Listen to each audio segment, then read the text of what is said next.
हरे कृष्णा। श्रीमद् भगवद गीता अध्याय 2 और श्लोक क्रमांक 54। बहुत सुंदर श्लोक है। अर्जुन ने प्रश्न पूछा। अर्जुन उवाच स्थितप्रज्ञस्य का भाषा समाधिस्तस्य केशव स्थितधीर किं प्रवासेत किमासीत व्रजते किम। अर्जुन ने कहा, हे कृष्णा, आध्यात्म में लीन चेतना वाले व्यक्ति स्थित प्रज्ञ के क्या लक्षण है, वो कैसे बोलता है तथा उसकी भाषा क्या है, वो किस तरह बैठता है और चलता है।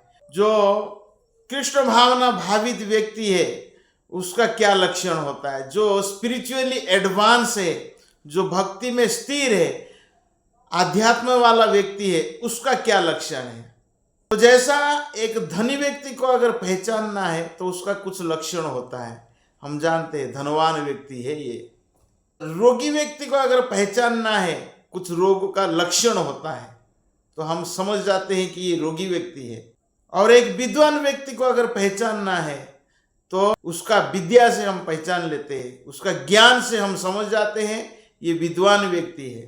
तो उसी प्रकार जो आध्यात्म चेतना वाला व्यक्ति है, जो कृष्ण भावना भावित है, उस व्यक्ति को पहचानना भी उसके पास कुछ लक्षण होता है। तो स्थित प्रज्ञ जो कृष्ण भावना भावित है उस व्यक्ति को हम कैसे पहचान सकते हैं, उसका क्या लक्षण होता है, क्या क्या लक्षण होता है।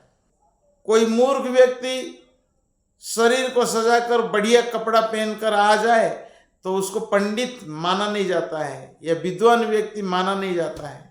मूर्ख व्यक्ति जैसा ही मुंह खोलता है वो पहचाना जाता है।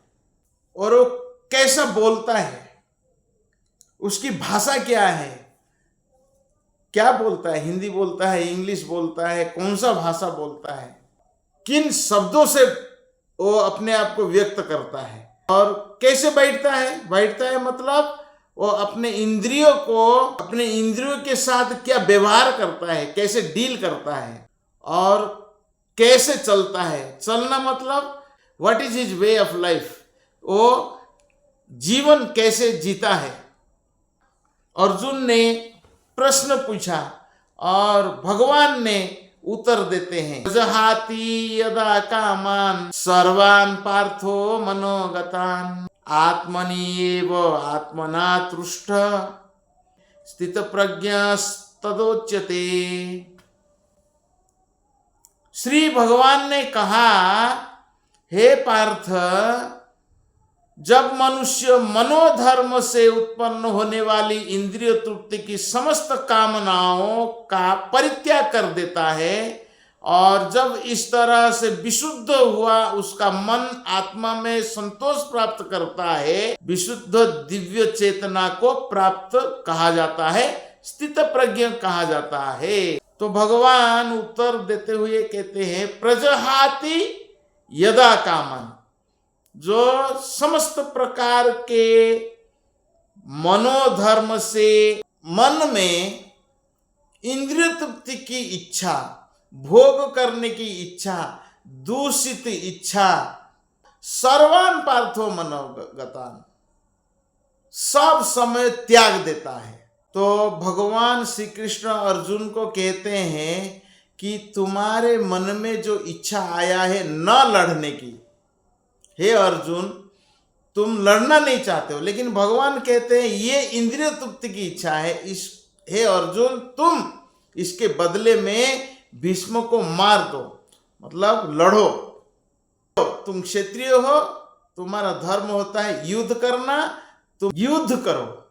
तो भगवान कहते हैं कि हे अर्जुन, तुम लड़ने की इच्छा प्रकट करो, मन की इच्छा त्याग दो, युद्ध के लिए युद्ध करो, शिव से लड़ाई करके पाशुपत अस्त्र को प्राप्त करो, जाओ इंद्र से अनेक दिव्य अस्त्र प्राप्त करो। तो भगवान जो कहते हैं वही करना। साधु गुरु शास्त्र का आदेश को मानना चाहिए, वो मन की इच्छा है। तो अभी गुरु की इच्छा, तो जब इस तरह से विशुद्ध हुआ, उसका मन आत्मा में संतोष प्राप्त करता है, तो विशुद्ध हो जाओ। भगवान कहते हैं कि जब विशुद्ध हो जाओगे तो आत्मा में संतोष प्राप्त होता है और विशुद्ध दिव्य चेतना को प्राप्त होता है, वही स्थित प्रज्ञ है। मनोधर्म से जो उत्पन्न होने वाली इच्छा, उस इच्छाओं को त्याग देना चाहिए। जो कृष्ण भावनामृत में स्पिरिचुअली एडवांस होना चाहता है, कृष्ण भावनामृत का दिव्य स्तर में पहुंचना चाहता है, तो उसे सारे इंद्रिय तृप्ति का इच्छाओं को त्याग कर गुरु के लिए कार्य करना चाहिए। गुरु कृष्ण का प्रतिनिधि है, कृष्ण के लिए कार्य करना चाहिए। भगवान हमारी मित्र है। श्रुत सर्वभूतानां, जब 84 लाख योनि में भ्रमण करता है, संसार के सारे जो भी जीवात्मा है वो कभी साथ नहीं देते हैं, लेकिन भगवान सब शरीर में साथ देते हैं। अगर शरीर सर्प का मिला, हाथी का मिला, गाय का मिला, बंदर का मिला, बिच्छू का मिला, कोई भी शरीर मिला, सब शरीर के साथ भगवान परमात्मा का रूप में स्थित रहते हैं। लेकिन इस मनुष्य शरीर में भगवान परमात्मा का रूप में है, भगवान हमारा साथ है। पत्नी भी मृत्यु के समय साथ नहीं देती है, डर जाती है। अगर शरीर को आत्मा छोड़कर जब चला जाता है, स्त्री एक क्षण भी नहीं रह सकती है। परिवार के कोई भी व्यक्ति हमारे साथ नहीं रहता है, सब हमें छोड़ देते हैं। और ये शरीर भी हमारे साथ नहीं, अगर 2-4 दिन रह जाए तो शरीर भी बास मरने लगेगा। तो आत्मा अकेला आया है और अकेला जाएगा। आत्मा के साथ केवल परमात्मा भगवान कृष्ण ही साथ रहते हैं। बाकी इस संसार में, इस संसार का कोई वस्तु या कोई व्यक्ति हमारा साथ नहीं रहता है। और जीवात्मा अज्ञान में जन्म लेता है, अज्ञान में पलता है और अज्ञान में ही मर जाता है।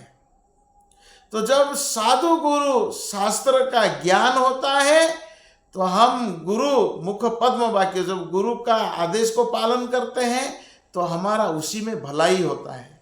जैसा माता पिता है, माता पिता बच्चों का भलाई के लिए ही ज्ञान देते हैं, इसीलिए बच्चा कहता है मैं माता पिता का सुनता हूँ। शास्त्र वाक्य भगवान की वाक्य है, और इसीलिए जब हम शास्त्र का आदेश को पालन करते हैं, भगवान का शरण जाते हैं, तो जीवन में जितना भी इंद्रियों भोग से दुख मिला हुआ है वो सारे दुख से तुरंत मुक्त हो जाते हैं।